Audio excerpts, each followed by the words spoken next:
All right, guys, welcome back to the Customer Discovercast. I'm here with Tony Loyd, who is an author, speaker, entrepreneur turned entrepreneur.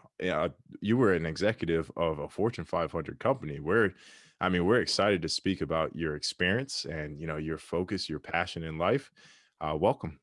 Thanks, Ethan. I'm honored to be here with you. Absolutely, we're honored to be here with you.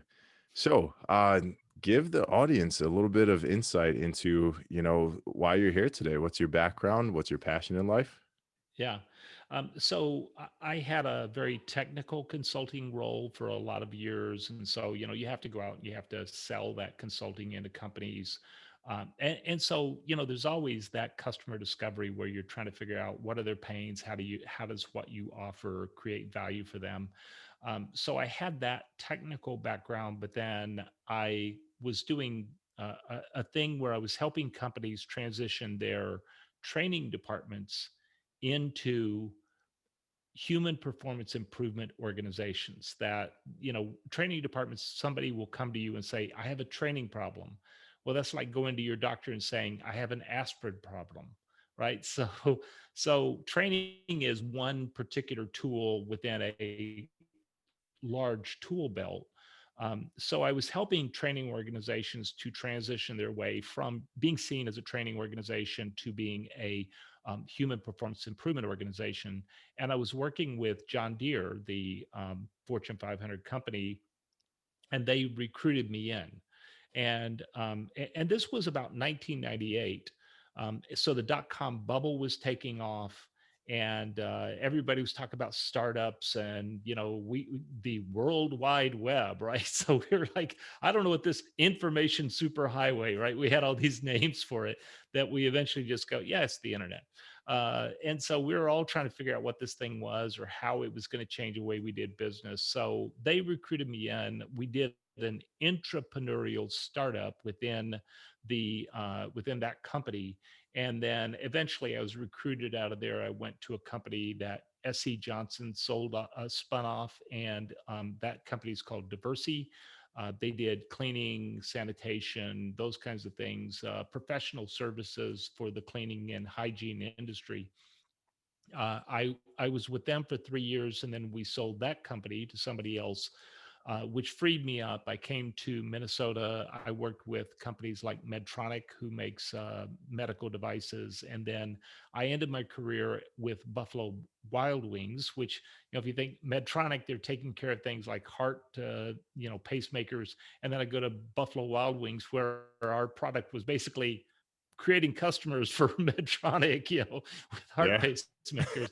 And so I've worked with all kinds of Product life cycle. industries, all kinds of different companies. And then in 2014, I thought, it's time for me to go out and do this on my own. And so I started on the startup path, and then that was 6 years ago now. 5 years ago, I started a podcast. I've been primarily working with social entrepreneurs. So these are people who want to make a dollar, but they also want to make a difference. They want to make money, but the money is tied to a mission.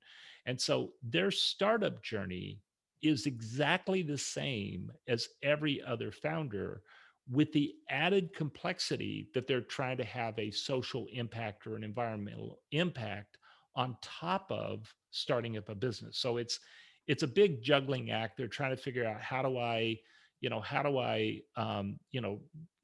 find the pains and gains and jobs to be done? How do I create value by solving those pains and meeting those gains, and then creating a product that serves those jobs to be done? And then how do I go about making money from all of that, and my Absolutely. business model canvas and all that kind of stuff? So, uh, you, by the way, are the expert at that first half, especially of the customer discovery part. And so I'm kind of honored and humbled to be here talking to you, because I know that you've been down this path quite a ways. But today, I'm an author, I'm a speaker, I'm a coach, and then I'm a business consultant. And what I do is I work with early startups that are they're trying to make money, but they're trying to make money with a mission. So that's me. That's my Absolutely. path, and that's how I got here. Absolutely. And that's so inspirational because, having that kind of internal success that you had working at these companies. A lot of people struggle to get that to that point, and you worked your way up. You did that, and you said, this isn't about the dollar signs in my pocket. This is about how good it feels to do the work that I'm doing. So, I mean, I can't, praise you enough for doing that. My biggest question was when you were talking about, I think you said in 2017 you decided to break out and do your own thing, correct? I have a few questions Yeah, about that. 2014, but yeah, 2014, yeah, sorry, yep, 2014. that's okay. Yeah, And yeah, what I really want to know, because a lot of people are probably going through this as well within their companies, especially now, such a transitional time. They right. may be deciding Yeah, to, switch careers or, venture out into their own thing. yeah, What were kind of the things leading up to that point in that year, or maybe in 2013, leading up to that yeah. led to you making that decision? Yeah, I think for me, my core values really have to do with doing good in the world, right? That I want to live a life of purpose and meaning. I don't know anybody who doesn't, right?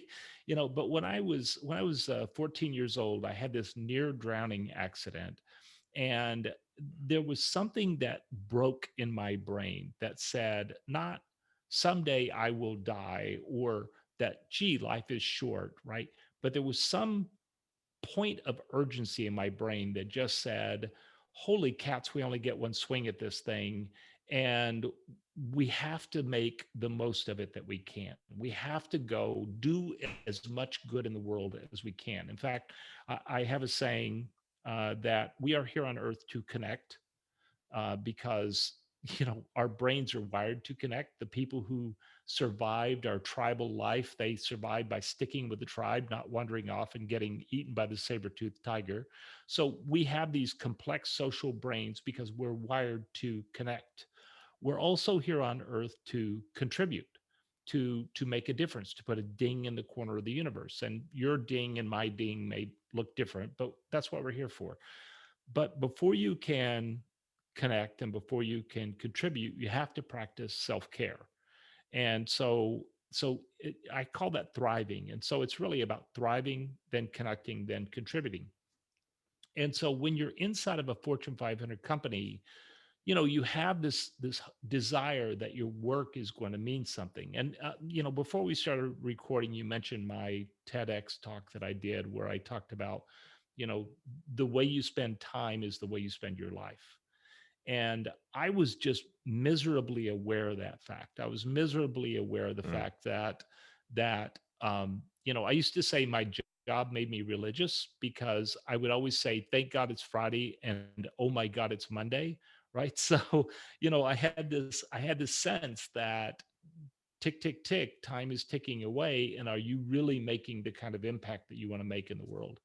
mm, And so if we spend two-thirds of our hours either asleep or at work, then you have to figure out how to bring meaning and purpose to work. And so I didn't feel like I was doing that. I felt like I was doing some interesting work. It was cool. But in the end, if I trained a bunch of managers to be brilliant at their job, then what impact would that have in the world? And so, did that mean that Buffalo Wild Wings, if they sold more beer or they sold more wings, I mean, how does that make the world a better place? And not that there's anything wrong with that, right? We all need a place for fun, and we all need to have some entertainment and some food and whatever and some drink. But for me, it just wasn't aligning with my purpose. And so as you rise up through corporations, you get closer to see how the sausage is made. You begin to realize that shareholders, the people who own the stock in the company, they win. That when there's a mm, choice and a trade-off between the shareholder and the community, the shareholder wins. The shareholder and the environment, the shareholder wins. The shareholder and the employees, the shareholder wins. That's the nature of for-profit, publicly traded corporations. They have a fiduciary responsibility to to enrich the shareholder. That's their wow. job. So at some point, you just have to say, isn't there a better way? Isn't there a way for us to make money, but to also make an impact in the world? And so I was attracted to the work of social entrepreneurs. I went off, I did some coaching and mentoring with them. And then eventually I left my job and I went off and did this thing. So that was probably too long of an answer for you, but that's what happened with me. No, I mean that was a great backstory, and I mean I can kind of connect the dots. I mean, you were starting to, you had this urge to do something that made the world a better place, and you started connecting that to what you were currently doing, and kind of your end product, your the end result Yeah, of your work was either more profit for Buffalo Wild Wings or the company that you were working with at the time as well, and then you started to observe kind of the internal value focus was really on the stakeholders and yeah, the stockholders essentially too, yeah, and not really the people you were serving. So yeah, you decided to really focus on a group that you could serve, and yeah, then that's eventually what caused you to take that leap. And talk about that now. So yeah. you identified social entrepreneurs as the people that you wanted to serve. How Right. did you go about kind of that early stage, because I'm sure you started to do your own customer discovery efforts before you took the Right. leap? Talk about that. Yeah, yeah.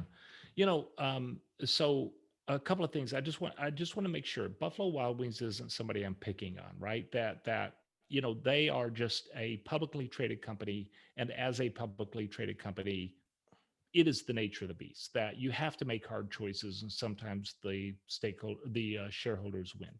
So just want to clarify that. Just want to make Absolutely. sure that I'm not saying anything bad about them, because I'm not a big believer in bashing the evil corporation. It's Mhm. easy to hate your telephone company or your cable company or somebody.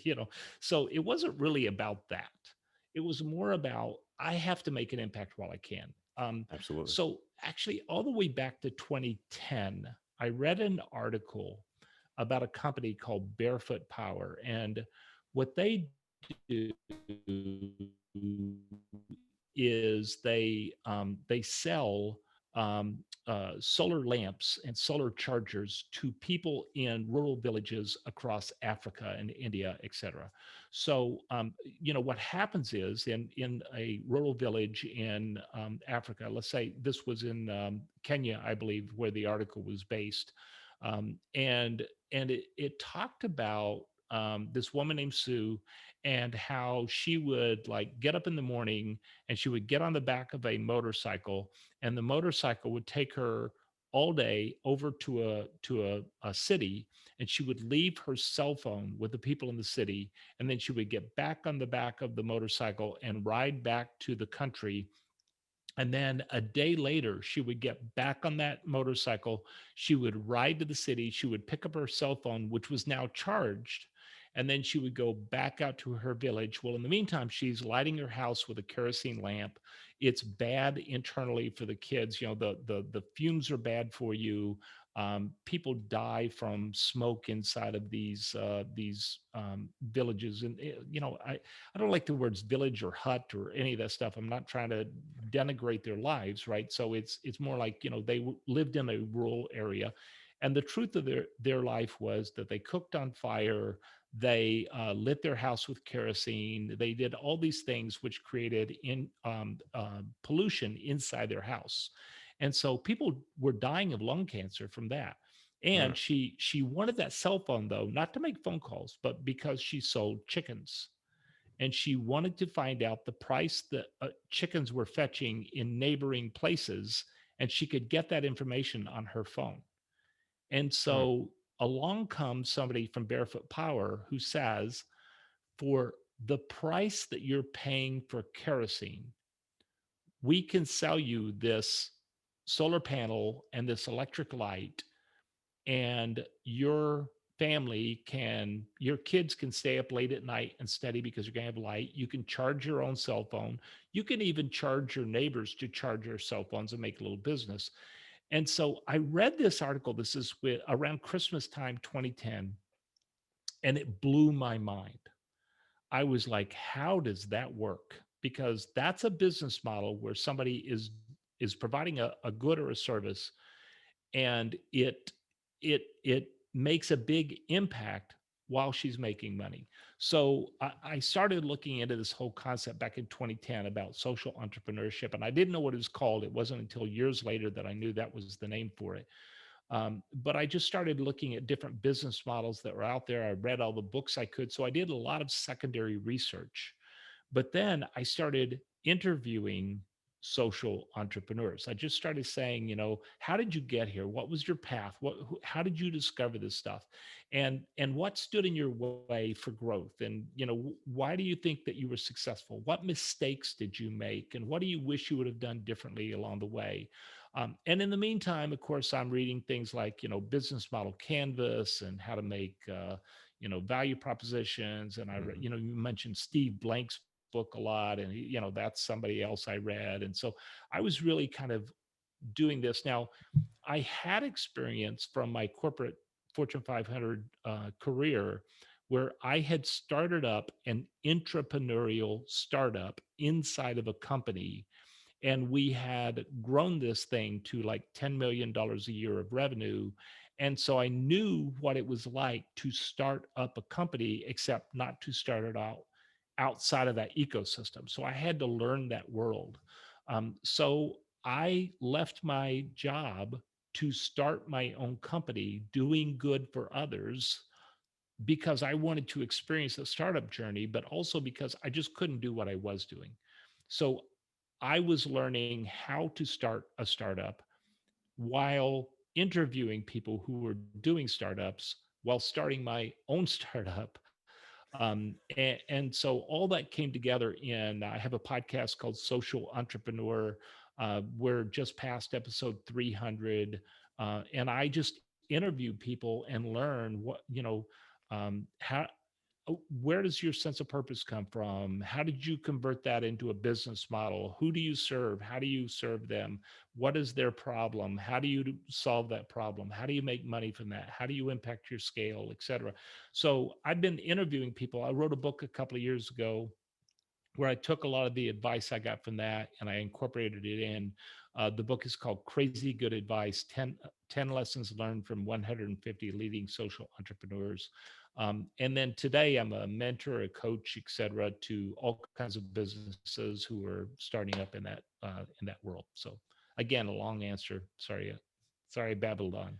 No problem. A lot of experience, so definitely a lot of topics to cover. What I would say is that startups are contagious. When you sense a community of Yeah, people that aren't really, I mean, of course, a startup is built for growth. They need to make money to continue to grow, but when you sense that passion-driven development, I mean, it's hard to ignore that. It's humanity at its yeah, finest, I believe. So yeah, yeah. I want to know what were your thoughts on these startups? What were your initial takeaways, and what really drove you to kind of? It seems like that really ignited the flame, and that's the point I'm trying to get at. What ignited that flame for you? Yeah. What aspect? Yeah. I think there's a couple of things. So, one is human centric design, which I didn't know about when I was in my corporate world. So, really putting the community at the center of your design, and spending your time doing a day in the life of, right. And like we had startups that they couldn't get to the place where they needed to go to serve the people, so they would send them a camera, and they would have them go around and take pictures of their world, and then they would bring it back, and then they'd call them up and they go, okay, you took a picture of this, why did you take a picture of this? And they would explain it all. And so this whole thing about human centric design, about the empathy work, and starting with that empathy work, and really uncovering those pains and gains and jobs to be done, and et cetera, that was new for me. Even though I had done a startup inside of a corporation, I'd never seen it done that way. Now, we did a lot of the same stuff. We just didn't call it the same thing, and I didn't have a framing for it. So it was really helpful for me to have that whole human centric design, like IDEO and all those people and what they do. I loved seeing people spend a day in the life. There's a lot of stories I heard, but one of them I thought was pretty amazing. There's a woman named Gayatri Datar, and they didn't just spend a day in the life; they spent 30 days in the life of families in Rwanda. And she was a student at Stanford University in their D lab, and they were doing design for extreme affordability. And she goes to Rwanda. She spends 30 days with families there, and one of the families she talks about, they had 9 children, And those 9 children, they had dirt floors. And so, like if a kid relieves himself, it's not like you can go get a mop and mop it up or something. They don't have Pampers or anything. So it just goes into that dirt, and that becomes this source of pathogens and parasites and everything. It increases the rate of diarrhea, and diarrhea is one of the number one killers of children under 5 years old. And so, she did this empathy work where they were trying to figure out, how do we improve the health of people in Rwanda? There's no way she could have thought of get rid of the dirt floors, come up with a low cost way to seal those floors and make them not dirt floors.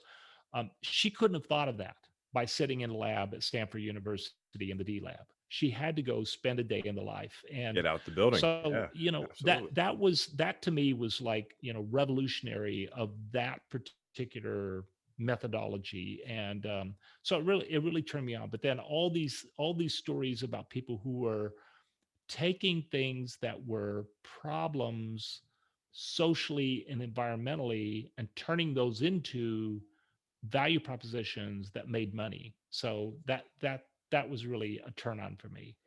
Absolutely. There was, I don't know if it was MIT or Stanford. They were basically working within like an innovation hub, undergrad students, by the way. Yeah. And they were trying to discover new ways to bring basically development to third world countries while also making like microtransactions, right? So I forgot where I read this, but basically they figured out a new way to generate power from solar panels. Yeah. Basically, I know we don't like the term village, but by the way, I was born in a third world country as well, Trinidad and Tobago. So, I kind of lived through some of this. We didn't have solar panels and all that back then, but Yeah. you know, Yeah. nonetheless, they basically brought power to villages by incorporating solar panels and doing like the smallest of microtransactions, which created like their native currency. And I was just that was my first like introduction to kind of social entrepreneurship and just bringing Yeah. like first world resources that are just commonplace to America. And just thinking, Yeah. who can this serve? It can change so many lives to where people can Yeah. empower themselves and make their own currency. So it's amazing. Yeah. Yeah. Yeah. It is interesting that technology has allowed people to leapfrog. Like, even at the first story I told you about, this woman who has a cell phone, she has to drive an hour and back, in order, or half a day and back in order to charge her phone. You know, there's no way a telephone line was ever going to reach her. There's no way the power grid was ever going to reach her. I mean, the cost of building that infrastructure to get lights to every home was just out of the question, to get telephone wires to their home. So technology allows people in rising economies to leapfrog. They don't need to wait to go through the power grid coming to you. They can build their own power grid. Some are building little mini grids in villages where they string around, a series of solar panels and wind generators, etc. So they don't have to wait for the grid to come to them. They don't have to wait for somebody to come out there, the telephone company, to say, "Here's your line." Right? That solar panels allow them to leapfrog the grid. Cell phones allow them to leapfrog the landline. So you're right. There are new technologies coming out every day that allow people to just to leap up to the next generation. Absolutely. I really want to pick your brain here too. You're immersed in the space and you're the Yeah. expert within social entrepreneurship. I would definitely claim you're humble, so you don't want to claim that title, but I'll give it to you. Uh, what I would want to pick your brain at, and the people want to know, what are like these emerging opportunities? Like what's really exciting you right now? Like what's the next big thing within this space? Yeah, here's what's interesting. Um, every company that you will ever work for, they sell stuff, they source stuff, they staff, and they share. And if you saw my TEDx talk, you saw that that's kind of how I thought about this. And I still think about that, because I think that people go, well, I want to create this new invention, and I want to figure out how to monetize this thing. Um, that there are these four ways that you could monetize it, and so and to do good while making money. And so I really like that model about selling, sharing, staffing, and sourcing. And I could give you some examples if you want of each of those. But I Sure. find that I find that there are a few situations where you don't want a for-profit model, right? Okay. Disaster relief is probably one of those things, right? So if there's another earthquake in Haiti, I don't want somebody coming to me saying, "Hey, the business opportunity here is outstanding. Why don't we go just make money off these poor people's misery?" Right? So that's not really the thing for me. Um, I want the International Society of Red Cross and Red Crescent to come and say, "Please give us some money, and I'll give you some money, and then you go help." So I think that there is a place for the nonprofit model, but I think that for almost everything else, there is a way to make a profit while working on purpose. So, a good one on that, think about any big problem in the world, and you could take that problem and you could turn it into a solution. I'll give you an example. I interviewed somebody named Sebastian Saju, and he is from Argentina, and he has a company called ArcLight, ARQLITE, ArcLight. And what he does is he takes unrecyclable plastic and he turns it into a smart gravel, which is it's a lightweight plastic based gravel that is highly sought after, highly valued in the construction industry. So he works with laminate plastic. So every time you pick up a bag of chips or crisps, if, depending on where in the world you are and what you call them, then there's this multi-layered bag with Mm. different kinds of plastics in it, or a toffee wrapper that has different kinds of plastics that are laminated together, and those are completely unrecyclable because you can't sort them and send them off into different waste streams. So he Really? takes that. I Yes. did not know that. Yeah. Yeah. So you're saying like a bag of, I don't want to, well, I guess we're Yeah. small enough to where it won't matter. Say like Yeah. a bag of Lay's chips. When you have Right. that internal layer, you could peel it apart. That bag Right. is not recyclable. Right. Yep. Wow. I did not know that. Yeah. Yeah. Yeah. So laminate plastics are unrecyclable and they're very common. They're probably much more common than we realize. So, if I take a I don't drink milk. I'm a plant-based diet, but if I take a milk jug out of my refrigerator and it's empty, if I look at the bottom of it, there's like a little dime or a triangle and there's a number in it. And so that has to do with the kind of plastic this is. And so when it goes into plastic recycling, which by the way is just an industrial process anyway, so it's not really totally green, but it's at least greener than throwing it in the ocean. So it goes into that, and they see that little emblem on the bottom, and they send it off into this waste stream versus that waste stream. So there's 7 different categories of plastics, and they can't be mixed. Hmm. So laminates mix by nature. That's what they do. So what Sebastian does is he takes that plastic, he breaks it down, he casts it into this plastic gravel, and it's lightweight, so the shipping cost is very low. It is made from recycled material, so the people who use it in their buildings get LEED certification credits, LEED, if you know the LEED certifications. It is thermally better insulation than traditional mineral gravel, both thermally better insulation and sound insulation.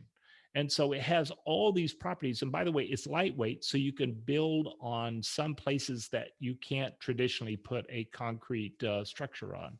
And so it has all these properties that are highly desirable by the construction industry, and yet it didn't exist. And so Sebastian, his innovation was that he took this tragedy, this thing that is going into landfills or oceans or whatever, and he turned it into this business opportunity to do good. So the more of that he sells, the bigger impact he has on the earth and on the environment. So what I find is that there are people who have ideas and there are people who know what the impact is, and sometimes they have both, right? So here's an idea I have, here's the impact I want to have, but it's like there's this gulf from idea to innovation to impact. And that's where the work that you do, the customer discovery stuff, where you build a bridge, right? You help them build a bridge from here's the idea I have, but then you have to start asking them, okay, who is the customer? What is their pain? What's their problem? How do you solve their problem? How do you know that that's true? And then, something I've been working with a lot of people about lately is sorting and testing your assumptions. And so Absolutely. we could break off down that path if you want, but we don't have to. So, Sure. um, but that's the kind of stuff that I see all the time. So he makes a big Sebastian makes a big impact by what he sells and how he sells it. So Absolutely. I'll just go back to you Yeah, the main thing I'd say is that you're speaking my language, man. I mean, here. that's the whole reason everyone says, why did you still what's your passion, what's your purpose? What's the intersection of that? Yeah, Like I yeah, I love it when someone like you who has an idea and who sees an impact and understands that there is a bridge between there. And yeah, I love turning ideas into reality and seeing the impact that it has amongst the community, the target yeah, demographic.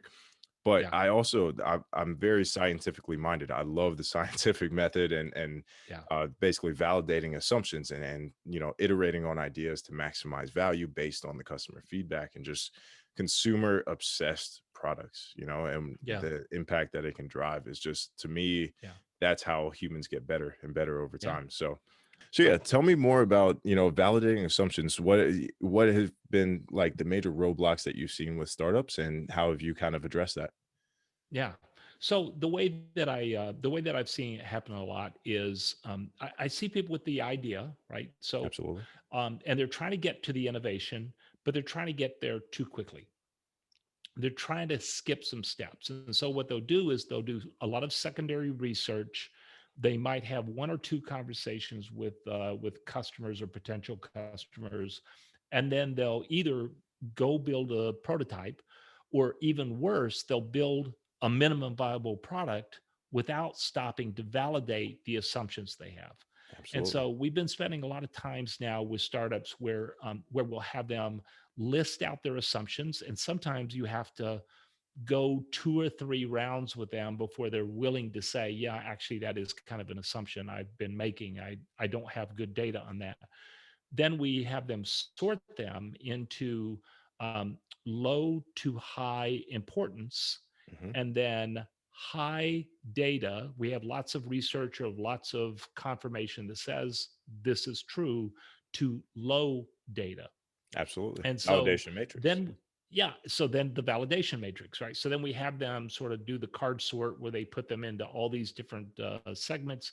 And then we focus on that, low data, high importance section.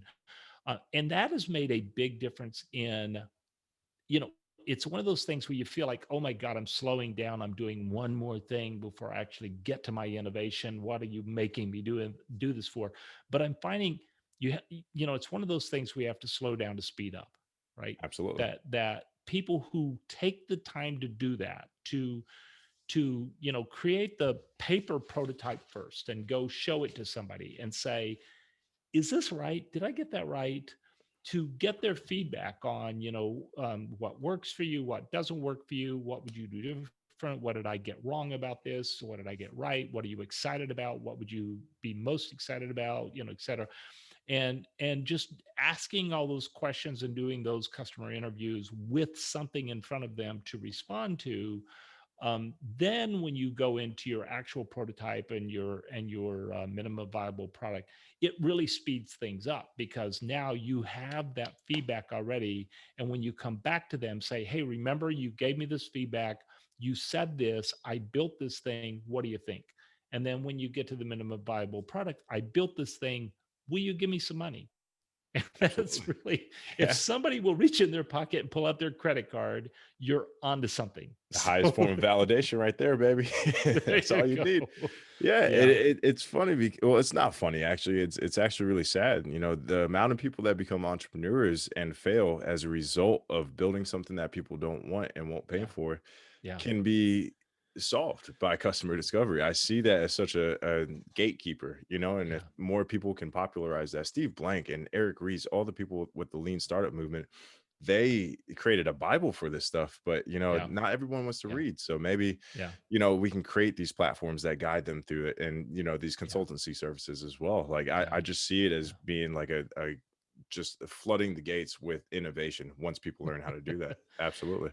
Yeah, and can you think of a time in history where we needed more innovation? Right? Absolutely not. You know, Things are growing so fast, aren't they? yeah. If you think about, we have COVID-19, we have political unrest, we have economic downturn, we have environmental disruption, we have systemic racism, we have all these things that are disrupting education, transportation, everything that we do in life is disrupted right now. So I cannot think of a time in history where we needed innovators more than we need them right now. And the change, the pace of change is accelerating, and the more it accelerates, the more we need to innovate. I talked to a guy named Tom Dawkins the other day, and Tom runs an organization out of Australia called Start Some Good, and it's a crowdfunding campaign, right? So they compete with Kickstarter or Indiegogo, and so they're in the social good crowdfunding space. That's what they do. But he said it's less important that we create new innovations than we create an innovation muscle, because if we Mhm. have the innovation muscle, it doesn't matter what is happening. It doesn't even matter what the innovation is. We just have to be able to rapidly prototype these things and get these things out there, and to be able to quickly respond to rapidly emerging situations in the world. Absolutely. Wow. That's incredible, because if you think about that, what if there were schools that really taught that? Taught, here's the lean iterative approach. You don't have to be 100% right the first time, kids. It's okay if you fail the first couple times. In fact, we encourage it. Let's fail forward, because every time we fail, we validate assumptions and we disprove others, and we create a more usable, feature or product. And I hate to always use those words, because it's not always about creating a product. Yeah. It's about creating something No. that helps Yeah. people. Am I right? Yeah. So, Yeah. I Yeah. mean, I really do. I'm on the same page there, as far as like it's all about getting out there and talking to the people that you're going to serve, and just Yeah. understanding them and build your things with them in mind. Yeah.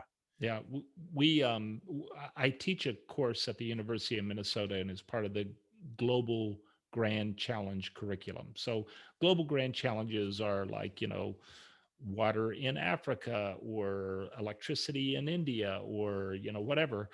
But we take that Global Grand Challenge. Sometimes we have them work on something in another country, but sometimes, like, near the University of Minnesota, there's a neighborhood nearby called the East Phillips neighborhood, and they have had, you know um, decades and decades and decades of environmental racism. Mhm. That they built incineration plants there, and they've done all these things. And so, how do you help them, right? So, somebody said everybody wants to save the world, but nobody wants to help mama with the dishes, right? So how do you take that change that needs to happen next door, and how do you apply that model? So last night we had a debrief, and we brought in a third party, and we had this guy take them through a debrief. And he said, so what happened in your class? Here's a Jamboard, and I don't know if you've seen Google Jamboards. I wasn't familiar with them.